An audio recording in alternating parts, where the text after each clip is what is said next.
नमस्कार मित्रांनो.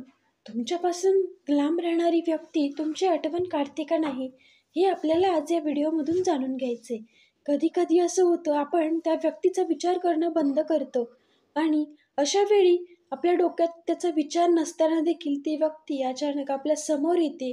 तेव्हा हे समजून जा की ती व्यक्ती तुम्हाला मिस करते. दुसरं म्हणजे असा अचानक आपण एखादा पेपर वगैरे वाचत असतो आणि त्या व्यक्तीचं नाव आपल्याला अचानक तिथं दिसून जातं. तेव्हा समजून जा की ती व्यक्ती देखील तुम्हाला मिस करत आहे. हे बघा मित्रांनो, जेव्हा एखादी व्यक्ती तुम्हाला खरंच मनापासून मिस करते ना, तेव्हा तिचे स्ट्रॉंग व्हायब्रेशन तुमच्यापर्यंत येत राहतात.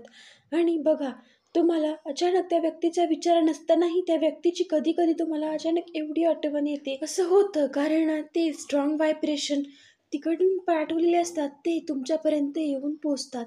तर मित्रांनो, जे तुमचं मन असतं ना, ते मन ते व्हायब्रेशन पाठवत असतं. तर मित्रांनो, व्हिडिओ आवडला असेल तर नक्कीच लाईक करा, शेअर करा आणि चॅनलला सबस्क्राईब करायला विसरू नका. मित्रांनो, आपलं चॅनल नवीन आहे, तर तुमचा सपोर्ट असाच करू द्या आणि सर्व व्हिडिओ मी तुमच्या माहितीकरता बनवत आहे.